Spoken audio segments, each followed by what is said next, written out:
प्रिय विद्यार्थियों, मैं Sonkiya madam Christ church convent school Gadarwara digital class में आपका स्वागत है। प्रिय विद्यार्थियों, मैं संस्कृत टीचर कक्षा 10वीं एकादशा पाठा महावीर निष्क्रमणम पाठ समझाने जा रही हूँ। आप सभी समझिए। अब मैं शुरू करती हूँ। मैं आपको हिंदी बताते जाऊंगी, आप संस्कृत की बुक में मिलाते जाइएगा। देखिए, पहले मैं सबसे ऊपर वाला पैरा आपको समझा देती हूँ। पुरा भारतवर्षे से अवस्थाम प्रकटयति, यहाँ तक बताती हूँ। आपको मैं यहाँ से यहाँ तक का समझा रही हूँ। अब देखिए, प्राचीन काल में भारतवर्ष के कपिलवस्तु नामक नगर में शुद्धोधन नाम के राजा थे। उनके पुत्र सिद्धार्थ थे। इनका वंश गौतम नाम से विख्यात था। सिद्धार्थ सांसारिक भोगों की नश्वरता और प्राणियों के कष्टों को देखकर राज्य भोग से विरक्त हो गए। यही सिद्धार्थ बाद में गौतम बुद्ध के नाम से प्रसिद्ध हुए। पुराणों में इन्हें विष्णु का अवतार भी कहा जाता है। यह नाट्यांश सिद्धार्थ के संन्यास ग्रहण करने के पूर्व की मानसिक अवस्था को प्रकट करता है। अब देखिए, पाठ का जो सारांश है उसका मैं अनुवाद करती हूँ। सिद्धार्थ मन में विचार करते हुए, खेद है, मानव जीवन की यह कैसी विडंबना है। प्रफुल्लित यौवन पुष्प की तरह कोमल और मनोहर देह, संपत्ति, क्या यह सब स्थिर है? क्या यशोधरा का यौवन अचल है? क्या बुढ़ापा, बीमारी और मृत्यु अंतःपुर में रहने वालों पर कभी आक्रमण नहीं करेंगे? क्या ये सब नहीं जानते कि जवानी चंचल है, बुढ़ापा रूप को नष्ट करेगा? ये यहाँ तक हो गया। अब मैं यहाँ से यहाँ तक आपको बता रही हूँ। देखिए, यशोधरा कुमार आप क्या विचार कर रहे हो? सिद्धार्थ, यशोधरे, कुछ नहीं, मेरा मन विचलित सा हो गया है। इधर आओ, यहाँ बैठो। यह सब देखकर मैं आश्चर्य का अनुभव कर रहा हूँ यशोधरे कि हम सब लोग प्रतिदिन इस शरीर को खाती हुई मृत्यु राक्षसी को जानते हुए भी सोचते नहीं हैं कि जरा व्याधि और मृत्यु को जीतकर ही मनुष्य का यौवन और विलास शोभित होता है। नृत्य, संगीत, वाद्य आदि में प्रसन्नता नहीं पाता हूँ और ना ही खेल कूद बगीचों के वृक्षों से, नाट्यशालाओं के पात्रों से, ना स्नान घर के झरनों से संतुष्टि पाता हूँ। अब आगे का देखिए, मैं यहाँ से यहाँ तक का आपको बताती हूँ। देखिए,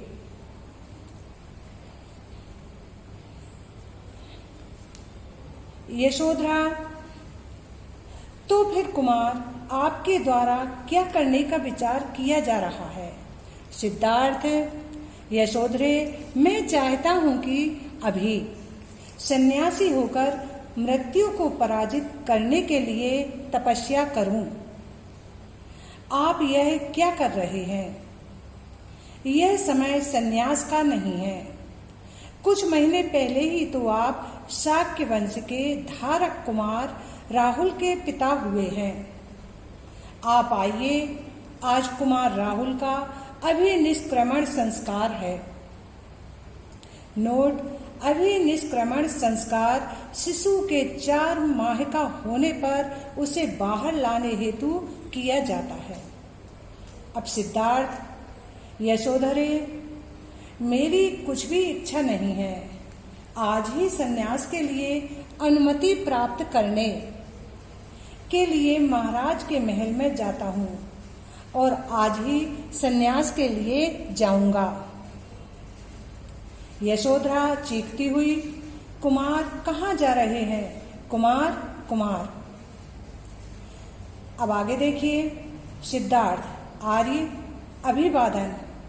आर्य प्रणाम करता हूँ। शुद्धोधन, सिद्धार्थ शाक्य वंश के धारक हो। सिद्धार्थ, आर्य आज एक अनुमति प्राप्त करने के लिए उपस्थित हुआ हूँ। मैं जानता हूँ कि जन्म से अब तक महाराज का मेरे लिए कुछ भी अदेय नहीं रहा है। अब शुद्धोधन, निशंक होकर बोलो। सिद्धार्थ, हे कुमार, मेरे प्राण भी तुम्हारे अधीन हैं। सिद्धार्थ, हे महाराज, मैंने प्रजा और लोकहित के लिए बहुत बार विचार किया है। इस समय शोक, मृत्यु, भय को पराजित करने के लिए तप करना चाहता हूँ। मुझे सन्यास के लिए अनुमति देने की कृपा करें महाराज। कोलाहल बढ़ता है और आश्चर्य की ध्वनि होने लगती है। अब शुद्धोधन कहते हैं, कुमार सिद्धार्थ, तुम्हारे द्वारा यह क्या निश्चय किया गया? तुम्हारे सन्यास ग्रहण के लिए यह समय उचित नहीं है। आरंभिक आयु में बुद्धि चंचल होने के धर्माचरण में बहुत दोष होते हैं। मैंने तुम्हारे मनोरंजन के लिए क्रीड़ोद्यान में सभी प्रकार की आनंददायक सामग्री रखवा दी है। आश्चर्य है, मन को लुभाने वाले विषय में भी तुम्हें प्रेम नहीं हो रहा है। सिद्धार्थ, आर्य, यदि बुढ़ापा, बीमारी और मृत्यु ना हो तो मेरे मन को हरण करने वाली वस्तुओं में रति हो। मृत्यु निश्चित है, ऐसा जानते हुए भी जिसके हृदय में प्रेम उत्पन्न होता है उसकी चेतना लोहे से ही निर्मित है। मैं ऐसा मानता हूँ। ये किसने कहा? ये सिद्धार्थ ने। किससे कहा? अपने पिता शुद्धोधन से कहा। अब आगे देखिए। शुद्धोधन, कुमार, यह तुम्हें किसने बताया? यह तुम्हारी सुकुमार आयु, प्रसन्न और सुंदर शरीर क्या भगवान ने सन्यास के लिए बनाया है? तपोवन का आश्रय लेने का तुम्हारा यह समय नहीं है। क्रीडोपवन में जाओ, नृत्य, वाद्य आदि के आनंद का अनुभव करो। ये शुद्धोधन ने अपने पुत्र सिद्धार्थ से कहा था। अब देखिए सिद्धार्थ उनकी बात का क्या जवाब देते हैं। हे आर्य, मैं अपनी चेतना को कैसे धोखा दूं? सिद्धार्थ अपने पिता शुद्धोधन से कहते हैं, यदि आप मुझे वचन देते हैं कि मेरा जीवन मरने के लिए नहीं बनाया गया है, मेरा शरीर रोगों से हमेशा मुक्त रहेगा